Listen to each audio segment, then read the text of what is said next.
Hey guys, it's Andrea. Today's September 24th, and it marks the 7th anniversary of my mom's passing.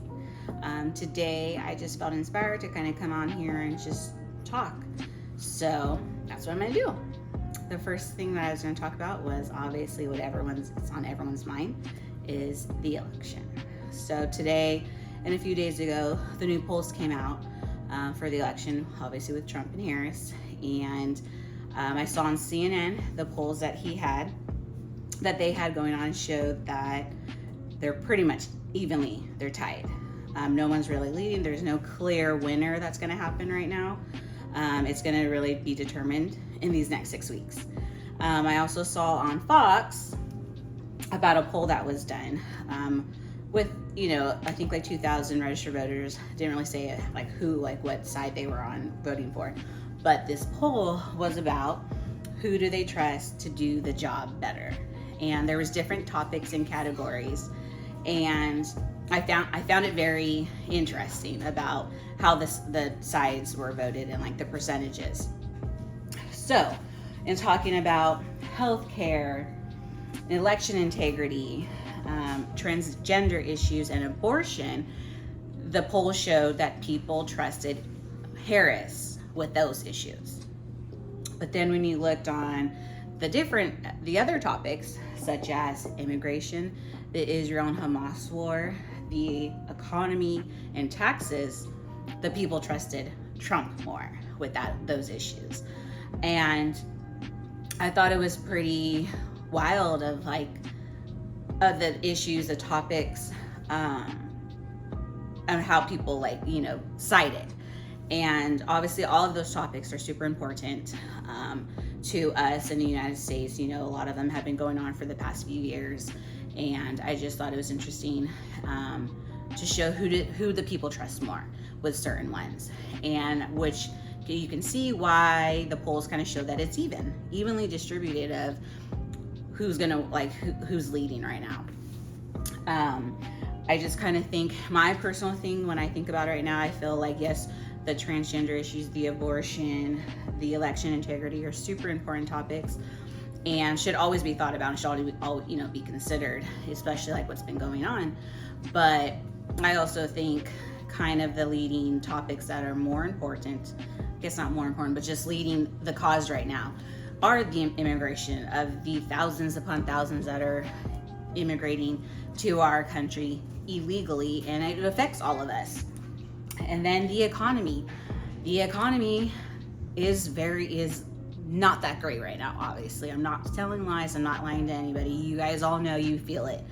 When we think back 4 years ago, yes, 4 years ago when Trump was the actual president, not now, which it seems like everyone's trying to push that he's running it right now, but he's not. The economy was way better.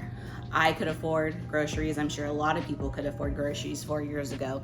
And now with inflation and the cost of everything, it's made it almost near impossible with buying groceries and gases, which is kind of the two most important things for everyday life and normal people, middle class, is to go to work and buy groceries for your families. It's getting pretty hard.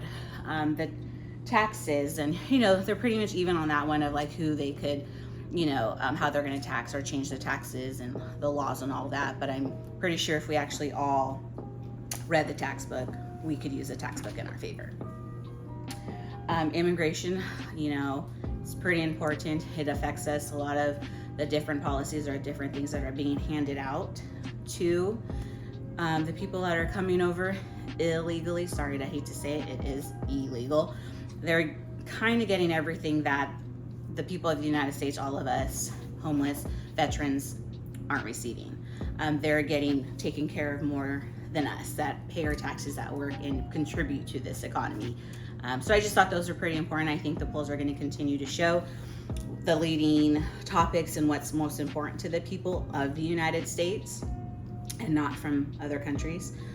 So I think we just need to keep looking at that. I think these next 6 weeks are going to be super important, and I'm going to continue to follow and see what happens.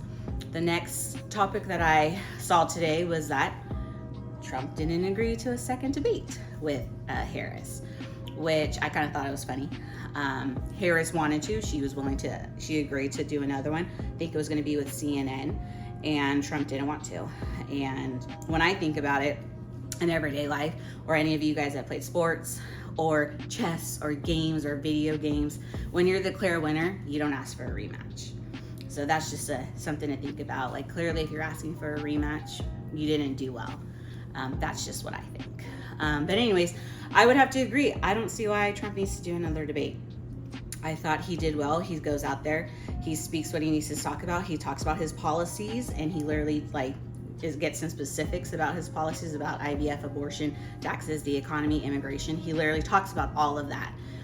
He tried at this last debate, as I'm sure you guys all watched. I know I watched, and he tried to talk about those, but then again, he was getting fact checked a lot about stuff that he said, and kind of they weren't really asking him about the next 4 years. They kept wanting to go back to January 6th, his trials that he's going through, which is important and it does matter. But what about now? What about the policies? So, they kept trying to attack that, or, trigger him and make him react.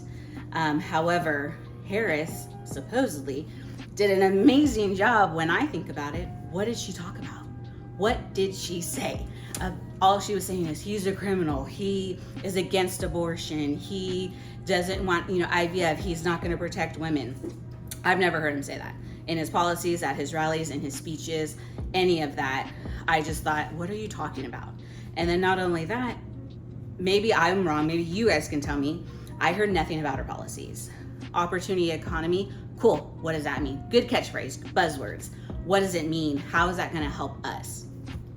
And that it was just kind of like ABC was kind of feeding her to be like, hey, Trump's bad, right? And she was able to be like, yeah, he's a criminal, he's this. But what about her policies? They never forced her to talk about her policies. And even since then, when she talks on interviews, it's still kind of the buzzwords and kind of word salads of like, what are we talking about? Going in circles. So I don't blame Trump for not wanting to do another debate. I don't think he needs to do that. He can make his point across about her and his policies at his own interviews that he's always willing to do, his meetups, his rallies, all of that. I think, if anything, she should do a debate by herself so we can finally hear what her policies are, because I don't know about you. I know for me, if this presidential candidate, Harris, fellow female, person of color, I want to know what you're going to do for me. And to this day, I still have no idea how she's going to help me. I know how Trump will help me, and I know that he did it in the past. I want to know, what is she going to do? So that's my thoughts. Those are, some funny things that I thought about that you guys should think about too, and really look into what's being said, and take it and do your own homework and fact checking, which Harris didn't get done in the during the the debate on ABC. No fact checks occurred, which were crazy, but they did it to Trump. But that's about it. I'm going to continue to follow closely, because I do feel that this presidential election is super important for our country, for us, and also for the worlds that are looking at us right now to see what we're going to do as a people, if we're going to come together and continue to separate. Hopefully you enjoyed this video. Hopefully, we can have some, talks about it. Let me know what you think, please, and click like and subscribe. Thank you.